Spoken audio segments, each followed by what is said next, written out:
Hello and welcome to episode 217 of Retro Encounter, RPG fans' weekly podcast of many topics. I'm Mike Sollosi, and we're back for a second episode on Ghost Trick, a game that was very near and dear to me 9 years ago, and turns out is about as good as I remember. And joining me today is first, Jonathan Logan. Hello there. And second first, Joe Padilla. Howdy, howdy. So, Jono and Joe, I had a blast playing this game again. I beat the whole thing in about 2 weeks, playing it off and on with some other games I'm trying to knock out before the end of the year. And I knew the story beats and at least the important plot points, so nothing was really a surprise. But some things I had forgotten or had passed, sort of, like filled in the blanks a little bit. Like, oh, I didn't remember all of these details, but it all feels familiar to me. It was just a warm, fuzzy feeling. I really, really enjoyed replaying this. And Jonathan, this was also your second playthrough of Ghost Trick, was it? Or maybe third, if I don't remember exactly what you said in the previous episode. Third or fourth, actually. Okay, so is it as good the fourth time around? Yes, it is. This time around was a considerably quicker playthrough because I wasn't, delving into every single conversation as much as I would have. I just played through the entire game again to remind myself of all the events. But I still couldn't help myself. By the end of the game, I was clicking on every little conversation box that appeared at the top of the screen. I love this game. I think it's tremendously underrated. It's not a perfect game by any means, but it has so much going for it that I think it should be more widely known than it is. Yeah, and it's also brisker than I remember. I think I probably beat the game in less than a dozen hours. Maybe if you're unfamiliar, it would go up to 14 or 15, but it's not very long. There's 18 chapters. Each chapter is definitely under an hour, probably closer to 30 or 40 minutes. And it never really seems to wear out its welcome. They're giving you real stakes and real excitement in every chapter, and then it's over, and the ending is satisfying too. So, Joe, maybe without going into all of the plot details that we'll definitely address soon, what was your impression when the credits were rolling? I felt like it was a really nice ending to it. I thought a little bit of the sci-fi explanations of the ghost tricks and everything was a little bit much, but in terms of the emotional impact and getting to see this happy ending kind of form through the credits and everything was really nice, and it left me with a generally positive feeling.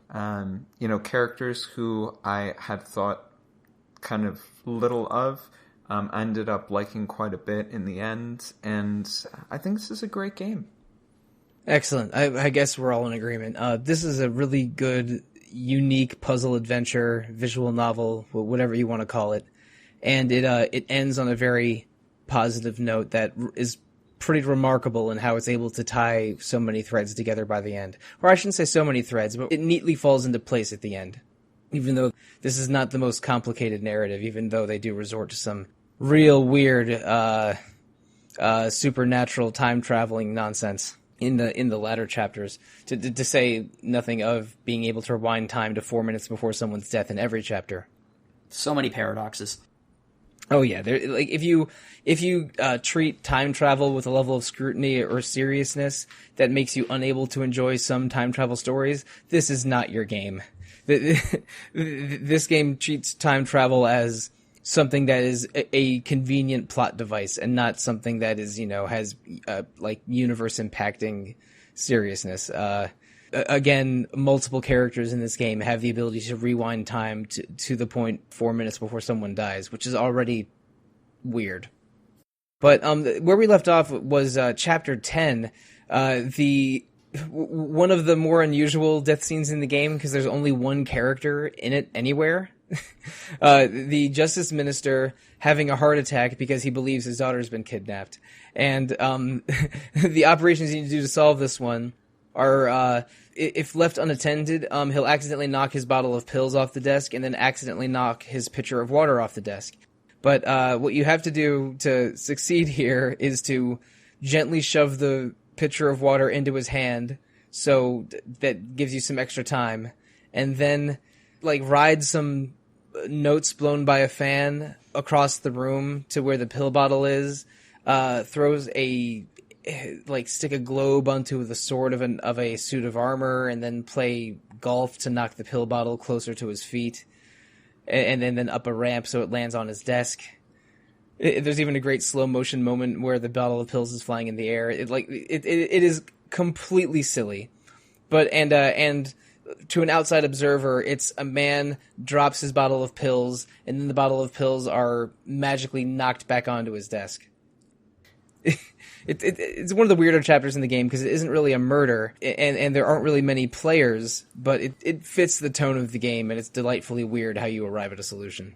Yeah, you essentially had to mini golf these pills back over to him via suits of armor with swords, and that was weird, and I thought hysterical. And you have to put the globe on the top of the sword and not the fruit, because the fruit is too small. Mm-hmm.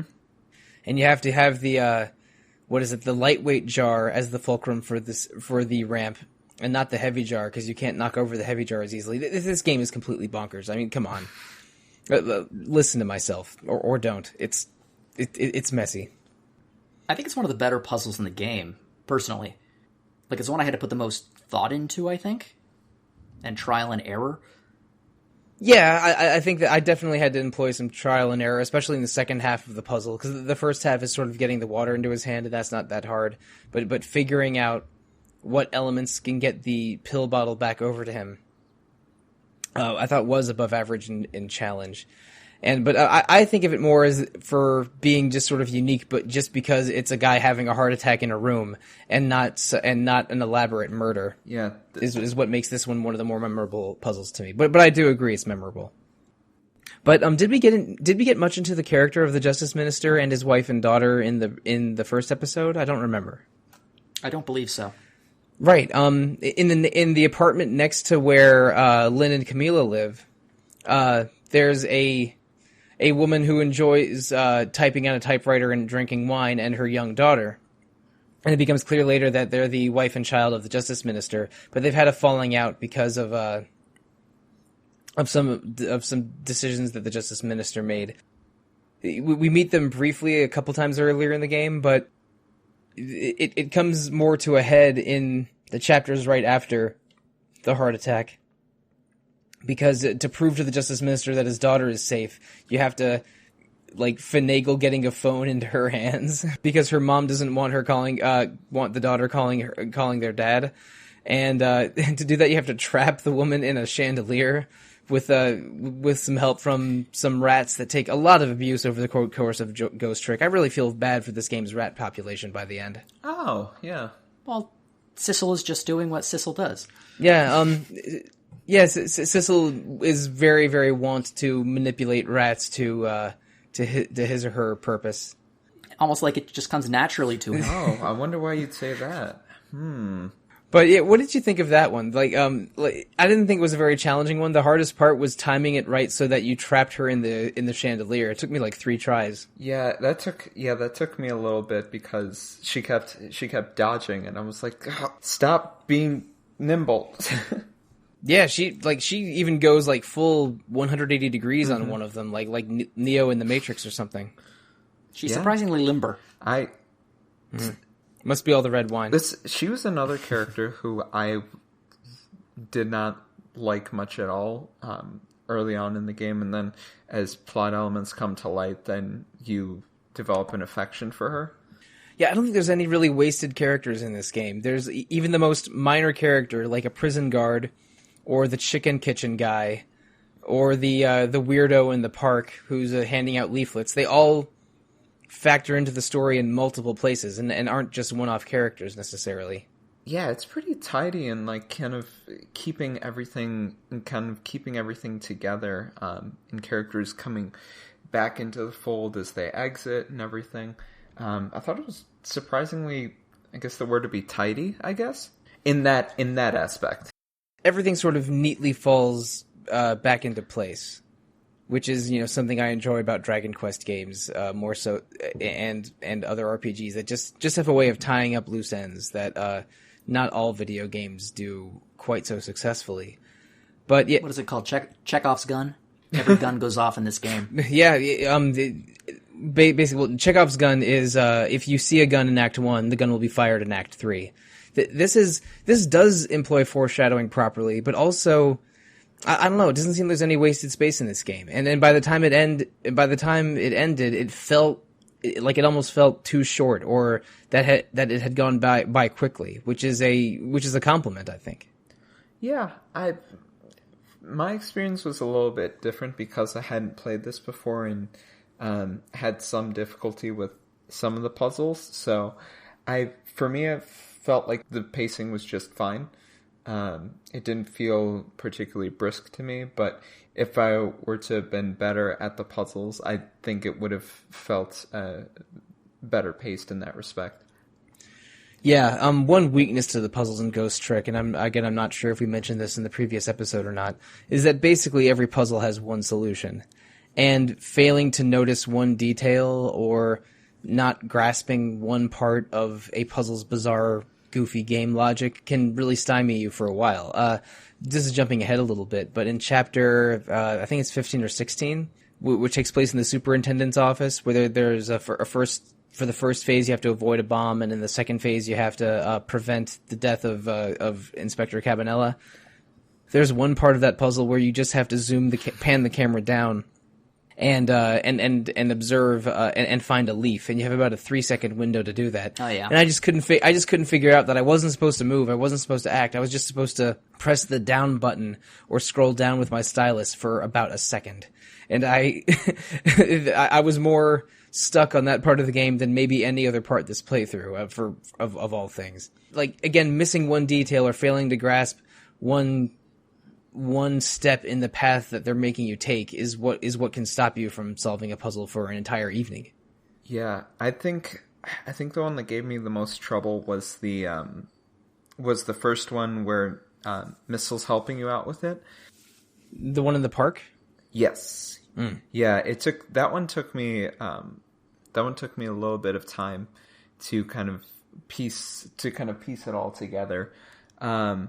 The one that frustrated me the most, not because it was the most time consuming, but because of the leap in logic and was kind of like making fun of you, was the submarine hatch. Oh. Yeah, when you're there with Missile and you're like, how do I open this hatch? There's nothing I can do here. I'm completely stuck. And I kept trying to go through solutions, and I just let the time run out, and then mechanical hand reaches down. Come on, let's go. I was like, are you serious? Really? Yeah, you weren't supposed to open the hatch. You're just supposed to get them up to the very top and then let the timer run out. That was a surprise to me too. I also was surprised to see the manipulator in the game sort of appear as a almost Tin Man like amalgam of mechanical parts. Maybe we should take a few steps back. Back to the kidnapping and the Justice Minister. When the Justice Minister calms down after he realizes his daughter's not kidnapped, but then you do realize that the person that was kidnapped is Camila, the neighbor of the Justice Minister's daughter, because one of the idiot henchmen was told the apartment and told to capture a little girl coming out of the apartment, which ended up being, Amelie's neighbor and not Amelie herself. So so Camila is kidnapped, and when you have to mess around in an abandoned house where she's being kept to try and save her, there's a bit of a chilling moment where one of the henchmen, the female one, says is able to sense your presence and threatens to shoot Camila if you follow them, which I thought was a little surprising. But that's also more foreshadowing because all of these blue people are aware of supernatural powers in a way that feels like a surprise, because it turns out that they're collaborating with another person that has supernatural powers. This character has been sort of called the Manipulator at first by Cabanela and Joud, and this Manipulator person has the ghost trick ability to manipulate living things, and the Manipulator is who mess with the contraption to frame Joud's daughter Camila for their murder of Camila's mother, accelerated Joud's execution order by manipulating the Justice Minister, which is why he had a falling out with his wife. and also was responsible for the Rockstar shouting state secrets, and the Curry lover holding the police superintendent hostage, which we mentioned in the previous episode. There's a manipulator, ghost tricker, that has been doing this, and those last two events, the Rockstar and the Curry lover, were to prove to this foreign power that his powers are real, which brought all the blue people over, starting all of this weird conflict. They're working with the manipulator to some undetermined end. After learning about that, we don't know who the manipulator is exactly at this point in the story, but we go to the park to try and save Camila, because Sissel notices that Camila has a core inside of her, which means that she has been saved from death. And at the park, we run into our favorite Pomeranian superhero, Missile, again. And Missile has ghost powers now because he was run over by a motorcycle while chasing after Camila. One of the saddest moments of the game. Yeah, it's so sad and pathetic, and you're just like, oh. Yeah, it feels random and sudden. It feels like that, and it's also just when Missile turns up again, though, you're so happy to see him, even though you are dead. And Missile doesn't seem that concerned about being dead, as long as he's able to still protect Lynn and Camila, which is a very adorable way to process it. Well, he's a good boy. No, he's an extremely good boy. And so that gives you a second character to play through, essentially. Missile accompanies Sissel and plays differently, has different powers. His transportation range is much longer, which feels great to move Missile around the screen when you've been struggling with Sissel's 0.75 inch range for the whole game. But Missile has a very large draw distance, and he can't manipulate objects, but he can switch the place of two similarly shaped objects. This makes me think of Japanese folklore with tanuki raccoons turning leaves into clothes and stuff. But very specific power. Yeah, but anyway, he can switch Missile can switch the place of any two similarly shaped objects, regardless of their size. So when Camila almost died because a section of a large statue fell on her, Missile's able to switch the statue, which is basically oval shaped, with an oval shaped leaf. What is it called? Mino? I think it's Mino. Yeah, Mino. So Mino or Mino. So the large Mino statue avoids Camila, saving her life, and Missile can also do the 4 minutes in the past thing that Sissel can do, but also strikes the poor vagrant behind some bushes, about 5 feet from where Camila was standing. So that stage is Sissel and Missile working together to save both Camila and this hobo. Because I think because the hobo was accidentally entrusted with the music box that Jowd and Lynn need to exonerate Jowd. Hey, we don't know for sure if this person is a hobo. They are technically the guardian of Temsic Park, which is Kismet backwards, which I'm sure is not an accident. No. But let's call him the Guardian. So you have to save the Guardian by using Sissel and Missile's powers together. There's a lot of switching the location of baseballs, basketballs, and tires. You end up switching the ovular Mino statue with an ovular rugby ball, which seems to still knock out our poor Guardian friend, but doesn't crush him to death, which seems like an improvement. And this is going to sound stupid. I didn't struggle with this one for that long, but the detail I missed that was holding me back a little bit was I kept forgetting to speed up the jungle gym that he swings on. Oh. Because the hobo jumps on a swing, then spins on a jungle. The Guardian. Yep, sorry, right. The Guardian jumps on a swing, spins around a jungle gym, jumps on a seesaw, then lands behind a bush where the Mino statue falls on him. But if you manipulate the middle of the jungle gym when he's spinning on it, it speeds up, which has him hang on to the jungle gym for another 8 seconds or so, which gives you the time that you need to get the rugby ball in position. So that stymied me a little bit, but I eventually figured it out. I kept trying to switch the baseball and the tire. Yeah, I kept trying to send the tire into the air essentially, and that dog don't hunt. It doesn't go very high.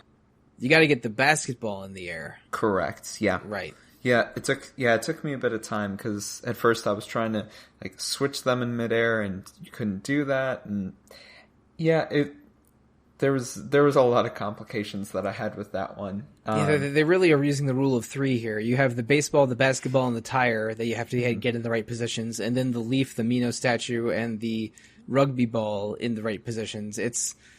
There's a puzzle near the end of the game where you have to you have to basically make stair steps by putting 3 different fans in a different size order. That was, I don't know. They communicate sort of rule of three, like small, medium, large a couple times in their puzzle solving. After you take care of this and you get the music box back to Jowd, he opens it up and it's the gun that was used to kill his wife, which was set off in an accident. And that's enough to have the Justice Minister at least grant Jowd a stay of execution, if not totally exonerate him. And the next stage is tracking down the manipulator character who has killed our friend, the junkyard superintendent, and is about to kill Inspector Cabanela. So you have to save both of these people in what I thought was maybe the most challenging stage in the game. It was the one where I had to zoom down to find Missile, who's still trapped in a leaf and actually accidentally gets blown away in the park stage. Yeah, this one is fun. I really like the switching mechanic that you had, where the lid of the trash can was at first shaped like a wheel, and then when it fell down, it was shaped like the hatch that was below the professor. I thought that was brilliant. I tried to open up the hatch so the professor could fall down it in time a few more times than I'm comfortable admitting. And also another great showing by this game's rat population. MVP rats. Yeah. The rats knock over the trash can, which gets the lid in place how you want it, so you can replace it with the hatch, which is locked or unable to open. So when the manipulator character, who is the man in red, the person that Sissel believes is his true body, when the man in red sets off some dynamite, the pigeon professor falls through a trap door replaced with where the hatch is replaced with the garbage can lid instead of dying in the explosion. Amazing.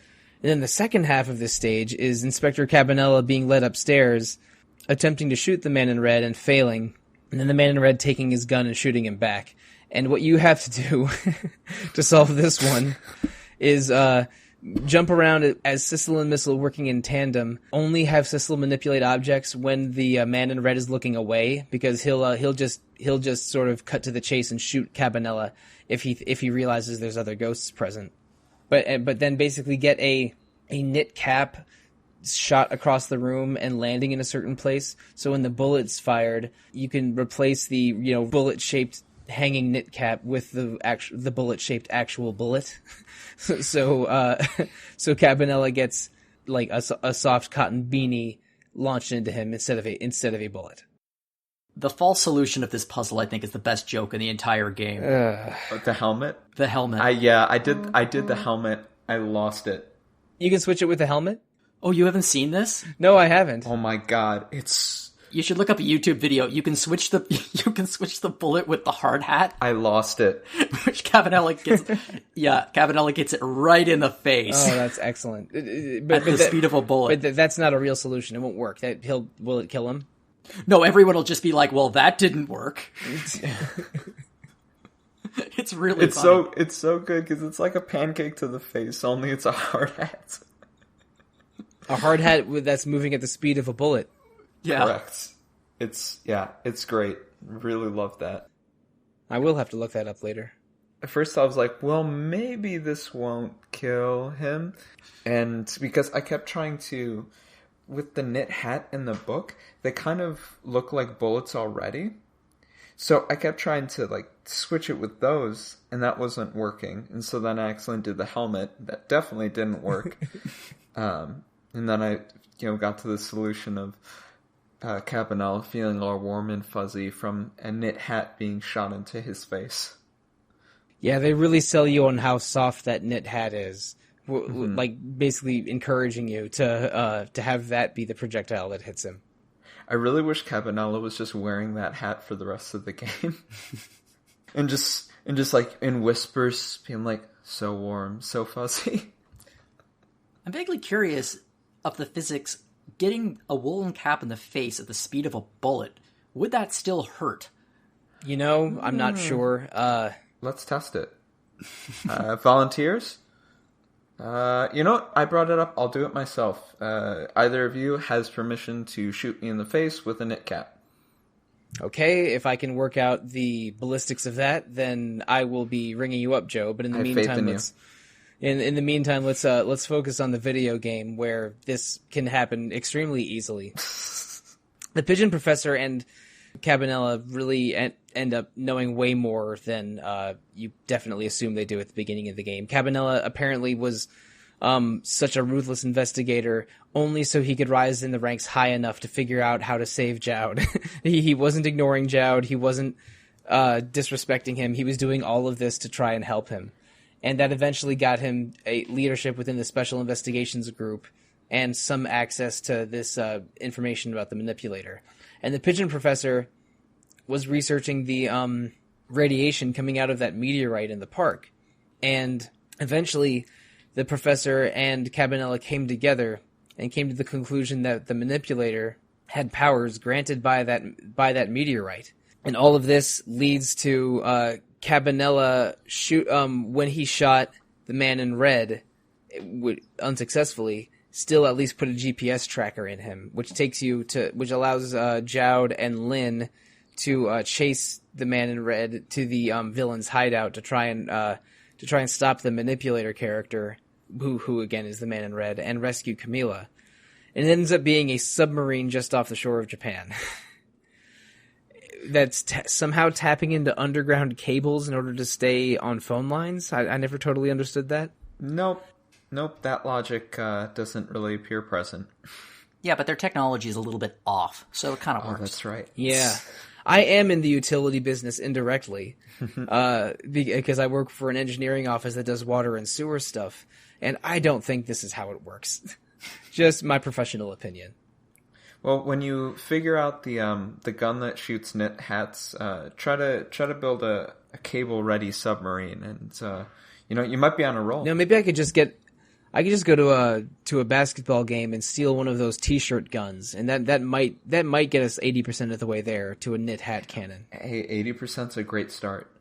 A knit hat cannon is the Canadian version of a T-shirt gun. So are you volunteering for me to shoot you with a T-shirt gun, Joe? Of course. Yeah, all right. Not even a question. Now I'm serious. Now that I've thought of T-shirt guns, I'm seriously wondering if that'll hurt or not. It probably depends on how close you are. Well, it killed Maude, didn't it? In The Simpsons? Oh no, because she just fell off the end of the thing. Mm-hmm. So as long as you're not at the top of the risers, Joe, you'll be fine. Mm-hmm. This will be like Fight Club, only with T-shirt guns. We'll secure you when we shoot you with the T-shirt gun. Like maybe have you strapped to a wall or something. We'll figure it out. Fabulous. Paintball is over. It just two teams with T-shirt guns. That's the new extreme kind of sport thing. But if you collect enough T-shirts, then you can wear them over each other, and that's armor from additional T-shirts. I would prefer that. This is very off topic, but I still have a scar on my left arm from the one time where I went paintballing, so. I took so many shots to the chest the last time I went paintballing, I looked like Rob Lucci in One Piece with just this giant 5-pointed scar in the middle, like on my chest and back. Oh my gosh.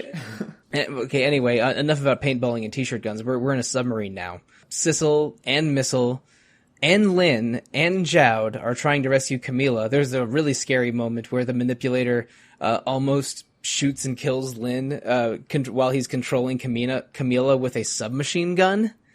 That was a moment. But most of it is sort of just like doing your ghost traversal through this by switching the locations of different weights and opening and closing different valves and sort of just figuring your way across this space, which you've gotten very comfortable doing over the course of this game. But it ends up with a confrontation of multiple things in a row. The man in red was the very person that held Lynn hostage 10 years ago and was involved in an investigation with Cabanela and Jowd. And he apparently died, but Jowd had never shot him. He was actually struck by the Temsik meteor at the last moment, which gave him immortality and ghost powers, which he's been using over the past 10 years to try and get revenge on Jowd and Cabanela and Lynn and possibly others. It's extremely weird, but the bottom line is the man in red that Sissel thinks he is really is a man named Yomiel, who was the first person with ghost powers in this timeline. So for a couple chapters, Sissel realizes he can't be the man in red, so he takes the identity of a little ghostly wisp with sunglasses. You can call him Chillo the Wisp. Oh boy. Okay, so Chillo the Wisp and Missile the Pomeranian have to navigate through this sub, and eventually the evil blue people, one of them escapes the sub, and another one reveals that he was a robot cyborg the entire time, which was a surprise, and is okay going down with the ship. They launch a torpedo back into the sub, so it starts slowly sinking, but not until after you have to go into the torpedo's detonator, which has another rat in it somehow. Sissel likes screwing with rats. I don't know why, but yeah. Just... so that the torpedo only pierces the sub instead of properly explodes. So it just slowly fills with water instead of ending everyone's life immediately. Man, it's saying it out loud again is completely ludicrous. It gets a little convoluted around the end, doesn't it? Yeah, it really does. Yeah. But bottom line, you use Sissel and Missile's powers together to help Lynn and Camilla reach the top of the submarine, which is slowly filling with water. And upon doing so, we go back to that moment where a strange mechanical man rescues them. And that is Yomiel, who does a lot of the explaining that I did a minute ago about how he got his powers and why he was seeking revenge. Because his body was launched out of the sub, so he ends up possessing several mechanical items to form a vague human simulacrum. That was weird, talking to strange robot Yomiel for several minutes in the game. Kind of a cool design, though. Yeah, basically. For being a bunch of scraps. Yeah, but the scraps aren't really contiguous. They're like floating apart from each other, kind of like if you combined the Sega Genesis Vector Man with the Wizard of Oz's Tin Man. Oh, yeah. Those are words. Yeah. But it's... I mean, this is where the plot is it's starting to come together, but is also getting more ridiculous with every second. Eventually, you were able to Sissel and Missile use another torpedo to launch themselves at the detached cabin where Detective Jowd and the cyborg are, and you can try to save Jowd's life because he is dead. When the cyborg has a gun appear from the ceiling to shoot him, but there's really isn't a way to do so. And the real solution of the puzzle is to go into Yomiel's body, which no longer has the Temsic fragment in it, and as such is no longer an immortal body; it's a regular corpse. Doing that, Sissel and Missile and Yomiel and Jowd somehow are able to travel back in time 10 years to 4 minutes before Yomiel died, and basically undo the entire timeline right there in the final puzzle of the game. Shenanigans. Real shenanigans. And the Mino statue factors back into it. For some reason, sweet potatoes are an important part of this final puzzle. Somehow the Mino statue rests on a lamppost for a minute. And then gets launched back to the lamppost and survives another full minute. And crushes one person's legs, and that ends up being the best possible outcome. I mean... the whole final case is crazy. I mean, one person with crushed legs versus 7 corpses? Pretty good trade. In all of the painful moments of this game, and there's a few of them, the most painful moment is seeing Yomiel get it in the back. Yeah, he gets shoved backwards, and then a sharp protrusion in the out of the lamppost gets him right in the back, which is a visible flinch from me. Mm-hmm. But let's also think about how many deaths are they averting? How many people died in this game? Depends how many times you count Lynn. Yeah, Lynn 4 or 5 times. Then Missile. Then definitely 2 hitmen. Then the cop that ran his car into the restaurant. Then Jowd and Camila and Cabanela and the pigeon professor. That's 9 by my count. And the hobo / guardian of the park is 10. There's probably more. The Justice Minister makes 11. Mm-hmm. And then there's the one who was killed before the game even started, but it's Joud's wife. Oh. Yeah, that's right, and we undo her death. We undo her death as well here. Yeah. So that's a full dozen at least. We're probably forgetting others. Maybe Yomiel himself might count. Yeah, he does. So at least 13 people die in the regular timeline in this game, and you undo basically all of it by doing a slightly complicated final chapter where you knock a sweet potato out of a 10-year-old Lynn's hands, have water spouts push the sweet potato high enough so that Missile can switch it with the giant Mino statue, and then have a half sweet potato replace a bullet so that Joud doesn't kill Yomiel. Again, this is a very sweet potato heavy chapter, when sweet potatoes did not have very much presence in the previous 17 chapters. But it ends up with a remarkably happy ending, with time about to be undone for 10 years, so that Yomiel, who was pressured into the hostage situation by false accusations from the government. Yomiel was a computer programmer working on a security contract. By undoing all of that, Yomiel does go to jail for several years, but everything else ends up pretty happily. And again, we even see Camilla's mother serving cake at a party for Lynn. But I'm dancing around a little bit. We have the two big reveals at the end of the game that blew my mind the most. First, Sissel's true identity. Sissel is the cat from the beginning of the game. Whack. Wild. Joe, at the end of the previous episode, we asked if we had any predictions about the ending, and you did think that perhaps Sissel could have been an animal or a child that didn't know things that a normal adult human would know. Mm-hmm. And did it ever occur to you that Sissel could be the cat that you see for 2 or 3 scenes here and there? No, it didn't. It hadn't crossed my mind.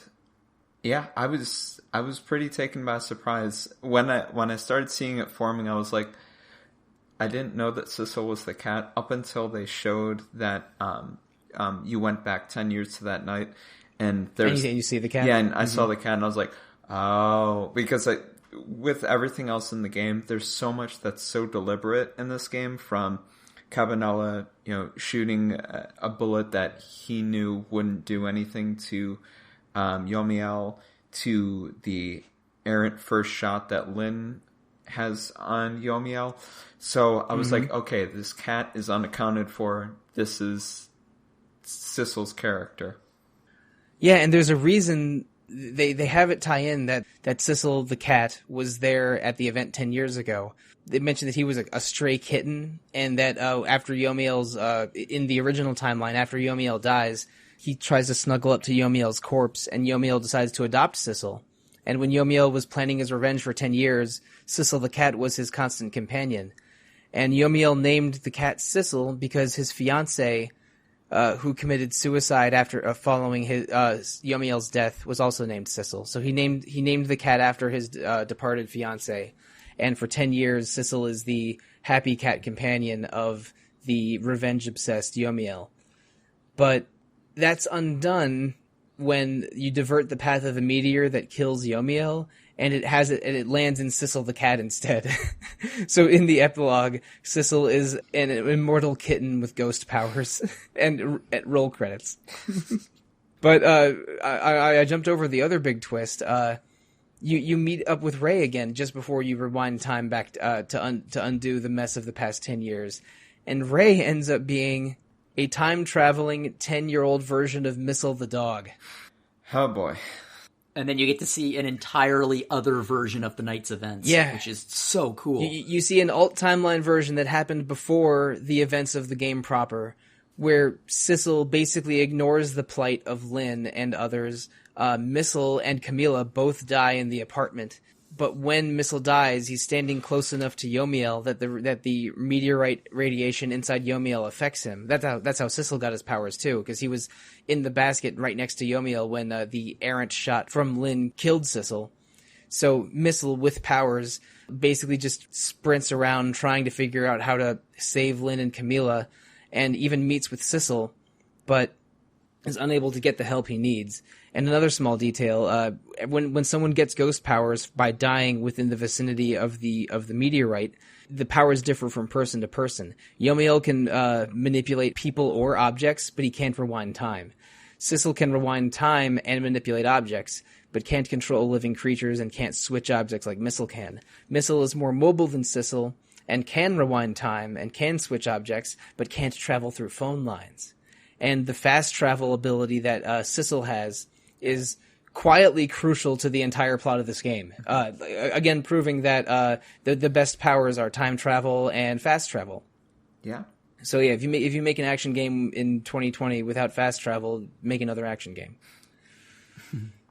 So with those details, Missile realizes that everything's fallen apart and he needs help from other ghosts to get an outcome where his master survives. So Missile somehow finds his way to the submarine and witnesses the blue people betray Yomiel. But he uses Yomiel's corpse to go back 10 years again. And then quietly waits for 10 years as an aging ghost dog for Sissel to die in the junkyard again. And then instead of asking Sissel for help to help save his master, he offers to help Sissel discover who he is. And, you know, like a dog dying for his master and a cat needing some extra motivation to do something is, I think, very in character for dogs and cats. Totally. But the wise 10-year-old Missile, who is considerably more chill than the excitable puppy Missile, is able to not manipulate, but just encourage Sissel in the right way to go on a journey of self-discovery that also is a journey to right the wrongs of that crazy night with the meteor 10 years earlier. And you end up with an outcome that is extremely cuddly and favorable to everyone just because a 10-year-old ghost dog was that determined to save his master, which is just beautiful. I know we're not trying to, logic the heck out of this game, but I didn't understand why Missile aged, but Sissel doesn't, as, ghost animals. Well, Missile had 10 years to age. The first Missile died beside Yomiel. He didn't have the powers to save any of his mistresses, so he went back in time 10 years. And then just waits for 10 years. Whereas Sissel in the original timeline just pissed off, was like, whatever, and just left, and Missile never saw him again. And in the other timeline, Ray tricked him into helping. And also, in the current timeline, at the very beginning of the game, Sissel is a 10-year-old cat. Like, Sissel is a kitten 10 years ago, and then ages 10 years as the companion of Yomiel.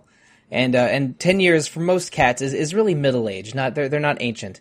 And if you figure Missile is maybe a few years old, and then is in his early teens as when he goes back in time and ages 10 years, that can be quite elderly for a dog of any size. So did Sissel stop aging at 10 then? Because they made the note at the end of the game, like, oh, this cat doesn't age or anything.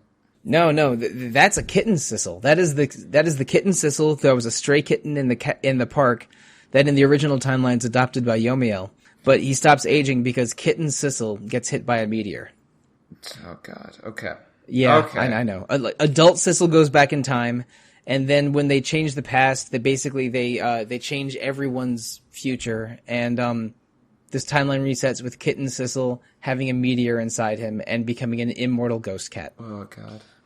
Yep. This conversation would be better if we were like Docking Back to the Future Part 2 with a chalkboard and could just be like, okay, this is this timeline and this is this timeline. Yeah, this is starting to get like a Pepe Sylvia moment from Always Sunny. Oh yeah, when Charlie is trying to work out who Pepe Sylvia is and has a bleary-eyed corkboard full of pictures and letters, when really the solution is Charlie can't read properly and is just misreading the word Pennsylvania. Yeah, that it feels a little bit like that. The comparison I would make is another game we've covered on this podcast, Virtue's Last Reward, which has its own, corkboard full of confusing timeline questions that I could not explain to you even if I had notes.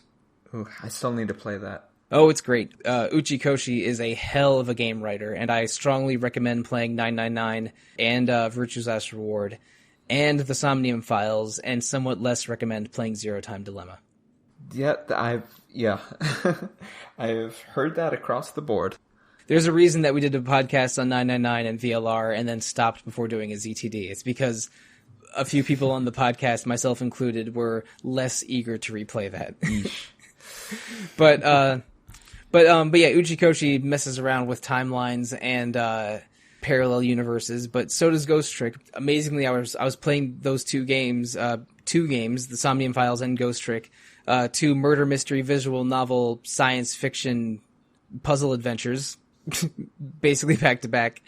And Ghost Trick probably does not need a level of analysis of its time travel powers and supernatural powers, because we don't need to poke this thing full of plot holes. I'm sure they exist. I just don't care enough to get upset about it.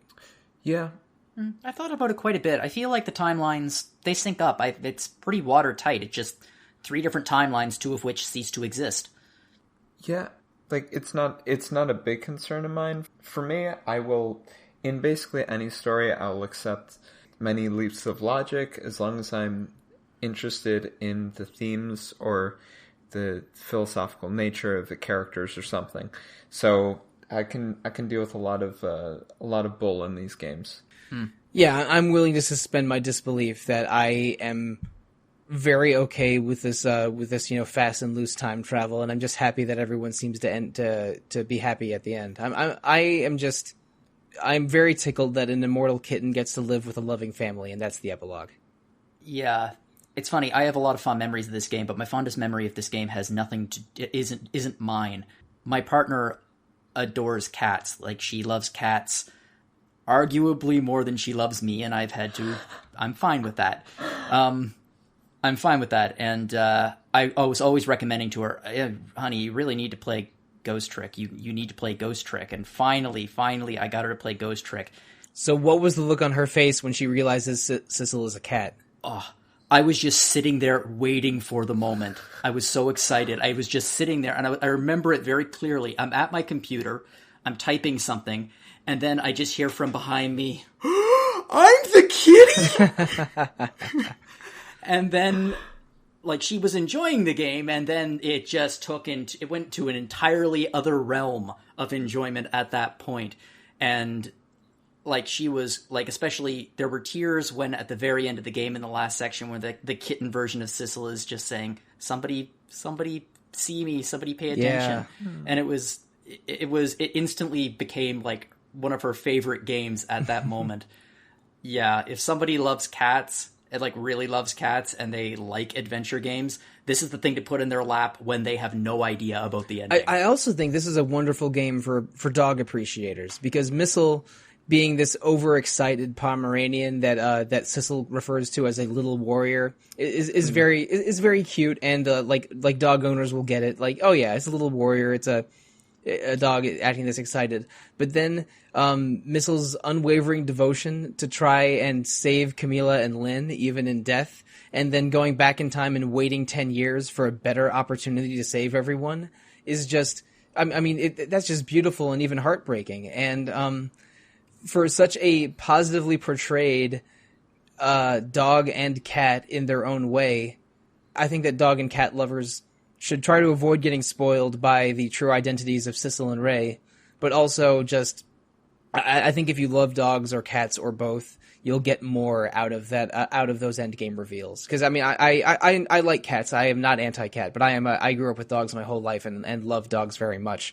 We've had dog and cat podcasts on this very show, and I was on the dog podcast and not the cat one, which communicates enough. That could be another spin-off Pets Encounter. Oh yeah, sure, yeah. We got to have the bird and lizard people get their shine in one episode. But I think that dog lovers and cat lovers will get slightly more enjoyment out of this game because of how well portrayed Sissel and Missile are. I truly think that. I've had conversations about that with people on staff before, basically Alana and Steph. I think that you said, Sollosi, I think you said it last podcast, which was this game was very obviously made by a pet lover. Yes. We know that Shu Takumi had a Pomeranian named Missile and wrote his Missile into the game. but just the way that the dialogue handles Mistle's voice is, even in the first half of the game when he's an excitable young Pomeranian and not the wise old Pomeranian. It like the way that the dog is portrayed, both as a young dog and an old dog, and the way the cat is portrayed as sort of slightly capricious, but also a kitten just wanting attention for that one moment in the end game. I really believe that this game was written by a pet lover, and pet lovers will get more out of this game, at least at the very end. I think he really puts a lot of himself in, like, I mean, just based on how much of he puts in himself in the game, we can probably assume that he really likes sweet potatoes. Yeah, he probably is a Yam fan. I agree. But also, like, you get this in the Phoenix Wright games too. This is a game that has a lot of sort of peculiar sense of humor that's both very visual and very clever, but just creates odd characters and just has them interact is where a lot of the humor comes from, I think. Because this is a funny game for the most part and has a lot of personality. And I think that a lot of it is the special designs and dialogue coming from Shu Takumi's Capcom team. This game has a voice. Mm-hmm. It does. That is, I mean, not to say that other games don't have voices, but that this one just has a very specific voice that you can sort of recognize and appreciate, I think. I find it interesting. Nowadays, like when I was playing it, I was very much reminded of I know it was released by Capcom, which is one of the largest studios in the world, but with the graphical style and the style of storytelling, it feels like a indie game. Like earlier today, Nintendo had their indie thing, and if like this game was in that presentation, it wouldn't have seemed out of place. It would have looked right. It would have felt right. It's a very personal, small-scale story sort of thing. I could see that. I wonder if down the line we're going to have more games that kind of try to simulate this sort of style. These kinds of DS games with very fluid animation, despite the limited graphical output, and it's an interesting style, and I think I'd like to see more of it. Yeah, this game has basically what you would call adventure gameplay, like because you have these 2D almost diorama-like environments where you're selecting and interacting with objects and characters in a way that you could compare it to a Japanese visual novel or an American adventure game. Like there's similarities there, but just the puzzle mechanics and the puzzle gimmicks are so unique, and the premise, which I think is again a strength of this game, you wake up as a ghost and try to solve your own murder. That's a great ass premise. It comes from a very unique place, and I also would like to see more games like this. Shu Takumi is definitely consumed with making more Ace Attorney games. I think they're into the second or third Sherlock Holmes one of those. They finished the second. I don't know if the third's getting released. Yeah, I don't know what Takumi's up to now. There's been a disturbing dearth of Ace Attorney news the last few months. I'm hoping that there's new stuff coming out soon. Yeah, I mean, he might be due for an announcement. But it's interesting because this game, I mean, obviously same designer and scenario writer, but although this game isn't an Ace Attorney game, very different in style, it still kind of works around the same concept, which is turning the situation around. Like every single case in Ace Attorney is turnabout. Every single murder in this is you have to turn the situation around to save them. Yeah, maybe that's just the kind of narrative that he likes to design. Because I think that having Phoenix as an underdog in every single case he takes part in is part of the narrative of Phoenix Wright. You're a defense attorney that has to overcome odds against you, and in this game you have to undo a murder. Or undo a death in every stage. That basically creates an arc and creates stakes for every case in Phoenix Wright and every chapter in Ghost Trick. It's probably, I'm sure Shu Takumi's game design philosophy includes that somehow. But I am interested in any game that he comes out because I enjoy almost every Ace Attorney game I've played and love Ghost Trick. And I sort of wouldn't mind him moving away from Ace Attorney if the next game he makes, even if it isn't a Ghost Trick 2, is as unique and cool as Ghost Trick is. This is a special game from a developer who's had a lot of success, even though it's mostly within one series. And I think it's a must-play. I think this is like a top 3 or 4 DS game. And I haven't played it on iPad or its other ports, but I'm sure it controls amazingly on a tablet, because it's basically a one-screen game with heavy touchscreen interface. Yeah, the controls translate really well to iOS. I bet it does. Oh, man. Now I want to follow up to Ghost Trick more than anything, or just another another game that Shu Takumi makes that actually gets localized. It's interesting. Joe, when you mentioned the animation, and especially like Cabanella's dancing around, a couple of weeks ago, I wrote a review for The Great Ace Attorney, the period piece that hasn't been released here. I wrote a review for it. It should be on the site in a few weeks, actually. But Sherlock Holmes, his moves and how he moves reminds me a lot of Cabanella.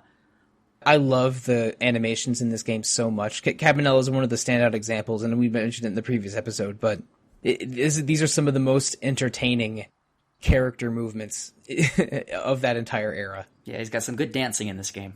Oh yes, but oh shoot, the dancing prison guard. How dare I forget? So good. Yeah, I really like this. I guess I have to play an Ace Attorney game, because if this is the way Shu Takumi... Joe. What? I know, okay. How have we gone 1 3/4 podcast episodes about Ghost Trick without you mentioning that you've never played an Ace Attorney game? I think I mentioned it like early in one of the episodes. Maybe I blocked it from my memory and it needs to be unlocked in a Somnium or something, because this is a problem. It's worth playing, especially with the trilogy, the current trilogy package. Get it on get it on PC or Switch. Don't touch the iOS version; it's a disaster. Literally, the only game I've ever played on a mobile device has been the Adult Swim games John Boulder of Death. So yeah, so it's not really my preferred platform. Yeah. A package including the first 3 Ace Attorney games is a very entertaining journey that I would wholeheartedly recommend, Joe, even though we're supposed to be talking about the Ace Attorney's creator's other game. No, I just got it from my mom for Christmas, actually. Oh, nice. Oh, that is nice. Yeah, she's been looking to get into gaming, so I've been trying to figure out games for her to play, and so she loves Layton. Oh, okay, Nice. that'll fit right along. I mean, imagine when she gets to the Layton versus Ace Attorney game. Yeah, that's what I'm thinking. Layton versus Ace Attorney was pretty good. Not my favorite in either series, though. It's funny, having played Great Ace Attorney, which was never released here, and Layton versus Ace Attorney, the DNA of those two games is very similar. Mm-hmm. They feel very similar. Layton versus Ace Attorney was between Ace Attorney 4 and the first Great Ace Attorney, and then Ace Attorney 5 and 6 didn't have as much involvement by Shu Takumi, because he was focusing on the Great Ace Attorney games at the time, I think. Yeah. I'd have to check the timelines there. The review will be out in a couple of weeks, but I really enjoyed it. I'm really, really hoping that the team that is doing the unofficial fan translation gets to work on the second one, because there's a lot of unanswered questions. But like, if you wanted to play it, do what I did. I bought the game on, I think it was Amazon Marketplace. So I bought it from Japan, had it delivered here, and it's really easy to patch. And that way you don't need to do it. There's no funny business there. You own the game. It's yours. Okay. No, I'm going to slow you down a little bit. If we're talking about the legality of patching Japanese 3DS games and buying Christmas presents for our parents and just, Japanese lawyer period piece games in general, I think we're at the end of the episode. You're probably right. That's been Ghost Trick. All 3 of us really liked it and recommend it. I hope you have beaten the game already if you're listening to this episode, because we spoiled all the best parts for you. But I think that we came to a conclusion. This is an extremely cool anime murder mystery puzzle adventure visual novel extravaganza. Play it. Yes. It's available on iOS. Just get it. It's worth it. If you liked it on one system, buy it on the other system and play it again. Because that's the only way we'll get Shu Takumi to unshackle himself from the Ace Attorney series. But let's end the episode for real now. Next week we have our 2019 year in review episode. We haven't recorded it yet. We're recording it in a few days, in fact. But we are. I'm looking forward to talking about all of the games of the year and even games of the decade. RPG Fan recently released a Games of the Decade feature, which is a 5-part series of articles that delineates the top 25 RPGs and visual novels from the years 2010 through 2019. I will not say whether Ghost Trick makes the list or not, but let's just say I'm a little disappointed. So please look for the top 25 games of RPGs of the decade feature on the website, and listen for the 2019 year in review episode next week. I think I know we are also doing a best of 2019 featured RPG Fan, but that's definitely not out yet. I think that's going to be out like right around the new year, like last week of December is when you can expect that to come out. We're in the midst of planning and writing it, so it's definitely not ready. I know what the RPG Fan Game of the Year 2019 is, but I'm not going to say it on this episode. Probably a wise choice. Oh, yeah.